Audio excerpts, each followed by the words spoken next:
what was the hardest part of building credibility in those early years? Because let me also add this, because I want to make sure, that we approach this subject. Talking about a Black, veteran, women-owned business in the construction industry in Cowtown. Nothing about that sounds easy. How do you build credibility? Let me go back to 1995. I had utilized all of my savings coming back into the city of Fort Worth trying to find opportunities. I had $50 left in my pocket when I started Bradley D's Cleaning Service.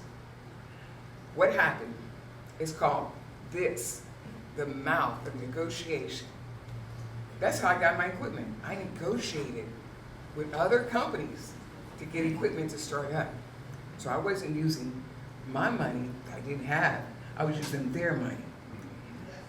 The other situation, this is a good old boy network. We know that. I'm calling it for what it is. I kept on pushing, trying to get projects, contracts through Fort Worth. I won a contract doing concrete work. And let me back up on that one. Bradley General Contracting, we built houses. All right, so the forte was general contractor. I was exposed to many different subs, many different trades of opportunity. But when that market went down in 2008, I said, how do I revisit this and how do I rebuild myself? So what I did was I sat down one day and thought about, old school, I wrote everything out, defining what would be better for me. Concrete. What did I like? 2 o'clock in the morning, I'm out there with my guys pouring concrete. They were pouring, I was watching. I was also videotaping the situation. Why? Because it gave me a tutorial to learn more about what they were doing. Now the best learning for you in here that are in trades, step into the pit yourself. Don't be the seat sitter. You follow me? Don't sit behind a desk. Just because you own the company, that doesn't mean anything if you don't know your people. If you don't know what they go through on a daily basis. I stepped into the mud and I said to myself, I'll never do this again. Because my feet were dragging, my back was dragging, I was strong. I felt like I had all this energy and go get it. But when I stepped into the mud to experience what these guys were going through, high admiration. And I can still say I have those crews today. 15 years? 15 years of having same people. What does that say? Number one, you care about the people that work with you. Did you hear the word? With you. So now, again, going back to that financial end, I was still turned down by the city of Fort Worth on these projects. Who knows what they were thinking? I was brought into the office, into one of their city offices, and I thought I was going to meet with a project manager, solo meeting. There were 7 guys waiting for me to walk in that conference room. 7 guys waiting to cross-examine my experience level, the skills I have. And I sat there, I endured, I put the facts on the table, and I told them I won the contract. 15 years ago at that time, I said, you could have told me that I didn't have the experience, but not today. When do I start my contract? So that's the way I got my first contract movie. After that, I graduated on, and going back financially, when I went to a bank, that meant nothing to them whatsoever. Why? Because they were still looking at, where is the money? Where are the financials? What does your back room look like? What does your office look like? Who's on your staff? How many people do you have employed? All those things matter. And again, you still had no support. Where was your support coming from? Well, now we have the chambers. Now we have other supporting groups. But back then, there were no entities of that nature that supported the steps that I was taking. Any business, the financial side can be tricky. You know, when you're doing projects that you're not gonna be paid for right away, you know, trying to get capital, to get equipment, to pay your people is a challenge.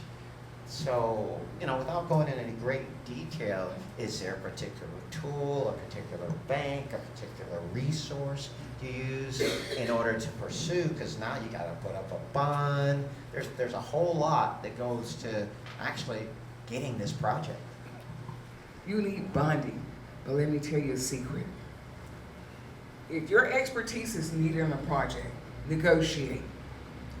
Negotiate. What do I mean by that? Talk to those general contractors to say, I don't have the bond, but here are my capabilities. And many of you I've spoken to regarding your statement of capabilities. Those are crucial. That's almost like you're presenting your life on a piece of paper. So do that. But when it comes back to that bond, they may let you go on a project and you don't have to bond. They may go in there and support you because a lot of the major contractors have supporting systems. I'm trying to remember one. I can't recall it offhand, but just talk to them. Don't give up because you can't bond at that time. What did you see in 1995 that made you think that Fort Worth was a good place to grow a business? We're sitting at about 500,000 people at that time. Today, we're over 1 million people, one of the fastest growing metros. As we've grown, potentially you've grown.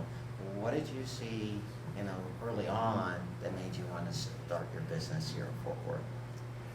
First of all, born and raised, I'm a Stop 6 graduate of Dunbar, like I said. Came from the poor family. You know, we all in that section was pretty average to poor. But what made me come back to Fort Worth, first of all, my mother. I thank God for having the opportunity of spending the rest of those years with her. But my inspiration came with support, just being close to her at that time and rebuilding the faith that I have in God and myself. I'm going to point out that we all in here are visionaries. I can roll down the road and it won't even be in my trade. And I can see how I can make money. That's where you have to be. You have to have a vision. If you roll down the road, like, for example, I was out on 635 LBJ Freeway. I was hired to cut down trees. I'm going to say that again. Cut down trees. It's called clearing the right-of-way. Now, who's inspired to cut down trees? But I'll tell you what, it made money. But I'm gonna go back, the inspiration came to come back to home to see what was here. I drove up and down the highway. I drove past an area that Trammell Crow, if any of you know Trammell Crow, is a major builder. They were building these beautiful apartments on Hewlin at that time. And it hit me. I can start a cleaning service. You see, the thought came in. I can start the cleaning service because I was familiar with that. Real quick. Working for General Mills, I was in Toledo, Ohio. Moved into a beautiful apartment complex with a running trail and all this good stuff. Went into my apartment, I had sheetrock in my cabinets, I had dirt in the tracks of my sliding door, couldn't even close it. Instead of going down to the leasing office, I went straight to the construction trailer. I said, whoever you have doing your job does not appreciate having that job. Let me have it. The guy said, well, you have a job. I said, I didn't ask you to say that. I said, let me have it. And I said, I'll be back tomorrow morning. Went back that next morning, see persistence? Went back the next morning, I said, have you made a decision? He said, when can you start? I had already spoke with my team that night at General Mills. Oh, they were game for it. It was extra money in their pockets. The guy said, yes, when can you start? 24 hours, we'll be here the next day. We finished that contract. They paid us. And the owners asked us to follow them to Colorado. I said, I have a job. All I'm waiting for is a paycheck. When we got that paycheck, we went to the Bahamas on that. That's a short story. I'm just telling you, things are possible. It's a vision. Coming back to Texas and driving these highways, my vision was, I can live here. I can make it here. And opening that cleaning service was the first, 95. And then 1996, I always wanted to build my own home. So I took architectural technology. Did I build my own home? No. I built others' homes. And today I'm still in the same house, but I didn't build it. That's excellent. See a need and fill it, right? You know, you see a demand, you see an opportunity, and you fill it, right? Let me jump on that. One thing that I am very passionate about is when I read your statements, your capability statements, when you say, Sharon, I need help, I need to review these or whatever, I'm gonna call it for what I see. Don't walk around saying, I do it all. Why? You get yourself in trouble. You can't do it all. Focus. Now, yes, I said I can visualize things. Well, I was prior military. We would jump in, you heard me, I say jump. We would jump into an area and clear it. Clear trees. That was just part of my stomping ground. They said clear the trees. I cleared 10.5 miles for the roadway for 635. And they did not believe that a woman could do that job. But we know we can, right? Because we have this going for us for one thing. But again, you see it, you want it, focus on it, get your training, don't stop. Remember I said tutorials? I self-taught for a long time. I'm still self-teaching. I'll never be at the end of my learning experiences. Excellent. So, you know, back to the visionary part. And we picked out one of your projects, one of my favorite. I've taken pictures of it. Now, then I tell everybody, that is the nicest parking garage I have ever seen, right? But that's part of a larger project. That's a $1 billion project, 1.2 million. There are visionaries that are also seeing with Trinity Metro a connectivity that's going to take people from TexRail, the 27-mile TexRail route that goes from DFW to the station right off of Hickory. I just forget what it's called. And they're going to extend that. So what are you seeing? Paint the picture for us, because when I see a creek, you know, someone else sees a river walk, someone with your vision. When I see a vacant lot, they see a retail complex. What's the vision look like? What can we expect, you know, from your vantage point being part of that project in the future in that TexRail line to JPS? Do you have any insight there? We looked around and see how many people are in need, how many people that we would call without homes, and many call them homeless. The technology is going to bring those people closer to a job opportunity. Right now, Dexter mentioned 1.2 billion. That 1.2 billion is on the tower by itself, the JPS tower. I'm also a partner with Austin and 3 other minority contractors on JPS tower. What do I feel about that? I remember back in the day when there were not enough beds for as many people who were going into the hospital. There were people standing outside, waiting to get in. Now there's going to be an opportunity to fill more beds, be stronger in the community. JPS represents a pillar in the community. We have different MOBs, medical office buildings coming about. We had a need, a strong need, servicing our community. What do I see in transportation? Guys, carry this wherever you go, please, because the more we speak about it, the better off the people will be. We have to have transportation. Every time a building goes up, we have to know how to get there. We have to know that there's going to be a service for people without transportation to get to that destination.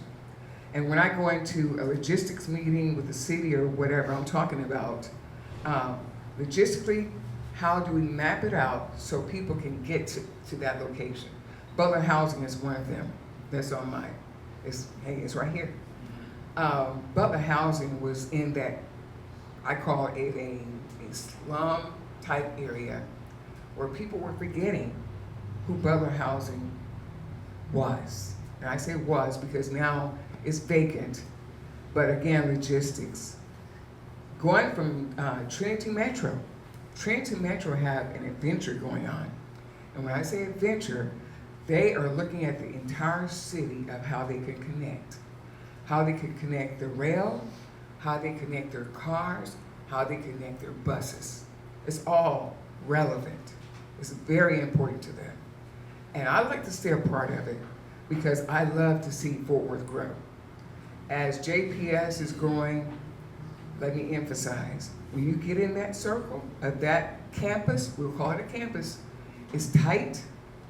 Beware that as far as transportation goes, you're gonna be walking a lot until all that structure is done. Everybody's in there. There's like, I would say 6 different construction companies in the same area. Wow. After talking with you, now when I see construction, I think about this future that's going to happen. I don't think about the inconvenience, maybe a little bit. I think about the inconvenience, but I think about what this is going to look like down the road. So as we look down the road, you know, what does Fort Worth need to build next, and what do you see your role in that future? We keep teetering back and forth, and I don't have the ins and outs, what that means, or the financial dollars that are missing, whatever. But we need that rail. We need that rail, excuse me, to connect. We need that rail to connect into Dallas. We need that rail to connect into Arlington, wherever those jobs are. We don't have that. As you guys know, Arlington does not have the transportation system. But Trinity Metro needs to come alive with that and present to us a transportation mode and model that we can follow and that we will know that is coming. Now, when it comes down to our future, you know, you hear this all the time, our future is our kids. What are they thinking about what we're doing and how we're presenting things to them? Look at our politics. Every time they wake up every morning, they're hearing all this negativity. We need to generate input of positivity in our kids to move forward. And what would I like to see in the future? I like to see more kids, more young people in construction.